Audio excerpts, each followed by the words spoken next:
Bonjour. Cette leçon, qui est une étude de cas, montre comment utiliser les SIG pour cartographier les zones inondées et inondables afin de prendre des décisions pour l'aménagement du territoire. Cette leçon est basée sur l'analyse des mécanismes hydrométéorologiques et de l'occupation humaine. Mais cette étude ne permet pas d'aborder dans toutes ses facettes la problématique des inondations à Niamey. En revanche, elle contribue à proposer aux autorités compétentes des outils cartographiques pouvant les guider vers une meilleure gestion du risque d'inondation. Pour commencer, il faut d'abord rappeler que Niamey est la capitale du Niger. La ville de Niamey, située dans l'extrême ouest du pays, avec environ 1 300 000 habitants en 2011, s'étale sur une superficie de 240 km à des altitudes variant de 180 à 250 mètres.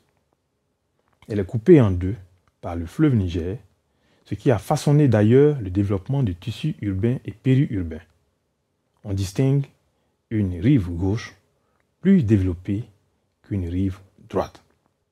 La rive gauche, qui abrite 4 arrondissements communaux, est un plateau qui surplombe le fleuve à une altitude moyenne de 220 mètres et entaillé de nombreux talwegs, dont le plus important est celui de Gontou-Yéna, de direction nord-sud. Quant à la rive droite, où se trouve la commune 5, c'est une plaine alluviale, d'une altitude moyenne de 200 mètres. Les caractéristiques physiographiques de la ville de Niamey et les différents enjeux humains et économiques associés montrent que les inondations sont pour la plupart directement liées à la forte croissance urbaine des 30 dernières années. En effet, la croissance démographique et le développement des activités socio-économiques ont amené la ville à s'étendre dans les zones inondables. C'est ainsi que depuis le début des années 70, Niamey est développé en rive droite du fleuve et l'urbanisation de ce site particulièrement exposé ne se poursuit actuellement. En rive gauche, les anciens quartiers de Goudel et Saga, très vulnérables, se densifient et étendent par lotissement de nouvelles parcelles. L'évaluation spatiale du risque d'inondation par croisement de l'aléa et de la vulnérabilité des enjeux permet de cartographier les zones à risque d'inondation dans la ville de Niamey.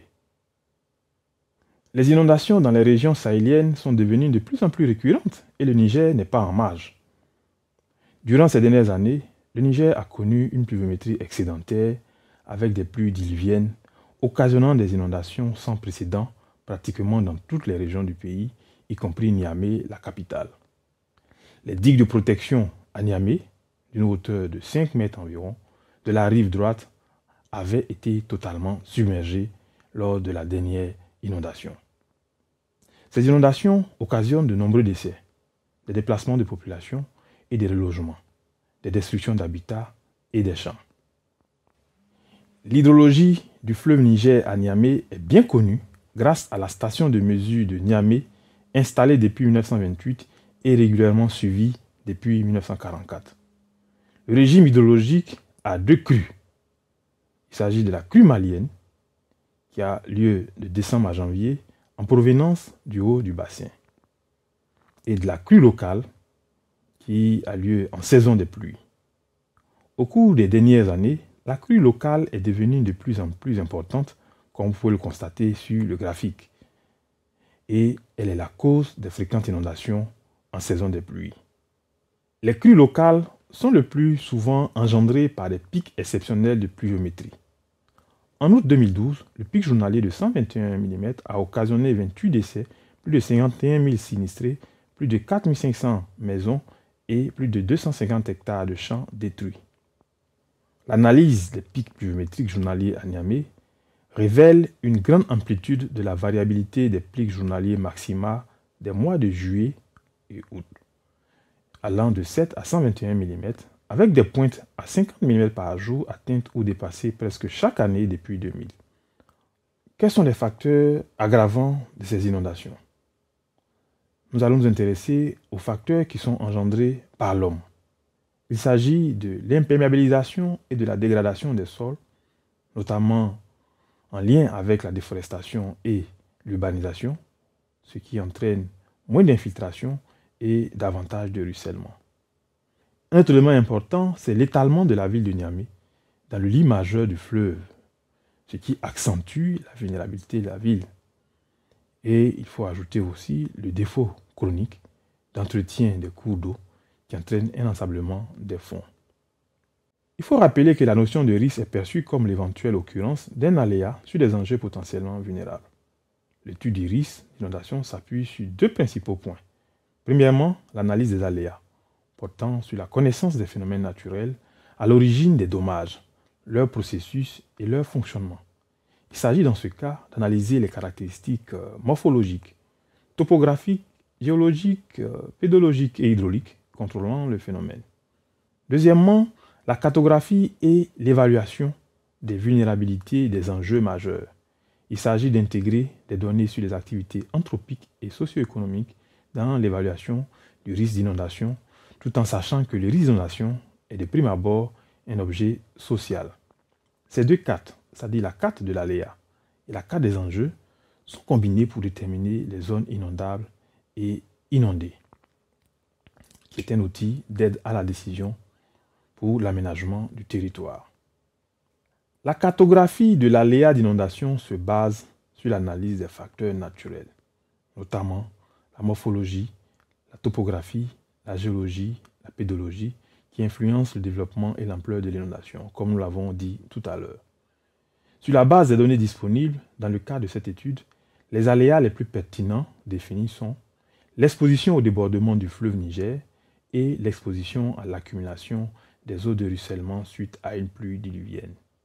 Ainsi, l'aléa au débordement direct du fleuve est-il déterminé à partir de l'analyse d'une série de données historiques de débit du Niger à Niamey, permettant de définir la crue centennale, c'est-à-dire une crue qui revient en moyenne tous les 100 ans.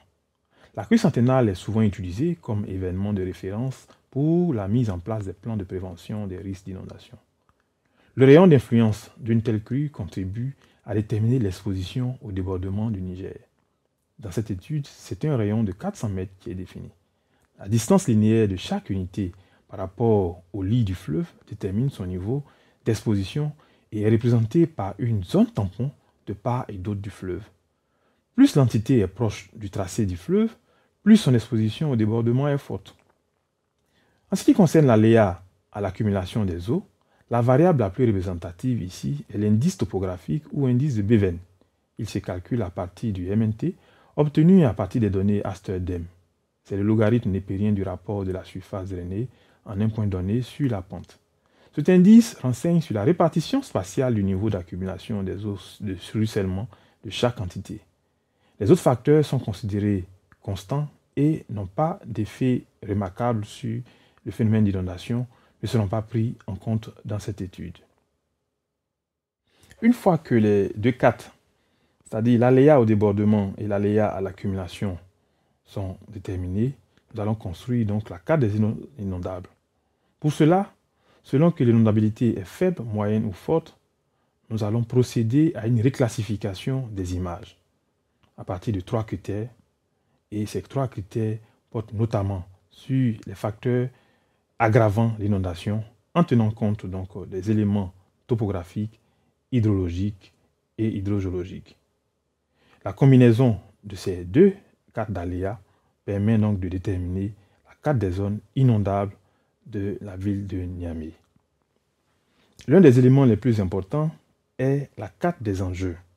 Cette carte a été réalisée en faisant une cartographie de la dynamique de l'occupation du sol entre les années 1998 et 2013, à l'aide des images Landsat-TM de 1998 et Landsat-OLI de 2013.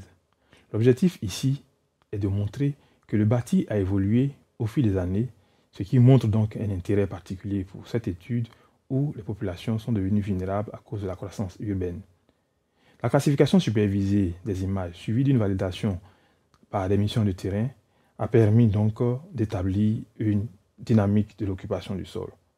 Ensuite, nous allons digitaliser les bâtiments pour produire la carte des bâtis.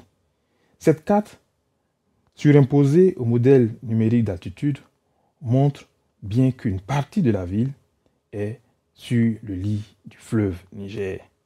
Et les enjeux concerne donc les activités économiques, socio-économiques. Et comment allons-nous caractériser ces activités pour déterminer la carte des enjeux? Ici, nous n'avons pas retenu un critère spécifique concernant les bâtiments administratifs, les entreprises publiques et privées et les habitats. Nous les avons considérés comme étant de même niveau de vulnérabilité. Ainsi, la vulnérabilité du bâti est considérée comme étant unique et peut permettre donc de cartographier les enjeux que nous allons coupler aux aléas par la suite pour nous aider donc à prendre des décisions pour l'aménagement du territoire. L'un des résultats les plus importants au cours de cette étude, c'est la carte des risques d'inondation. Au vu de la topographie, de l'hydrographie, du climat et du régime du fleuve Niger, la ville de Niamey présente des risques d'inondation évidents au regard donc et à l'analyse de cette carte. Cette carte est un exemple de carte de décision. Elle a été établie de façon très simple, mais elle a l'avantage de situer les zones inondables de Niamey. Elle pourra servir de base dans les prochaines attributions de parcelles dans les zones riveraines du fleuve, tout en évitant les zones présentant un danger. Que pouvons-nous retenir de cette étude de cas? Nous avons pu utiliser un SIG pour la cartographie des zones inondables dans la ville de Niamey, au Niger.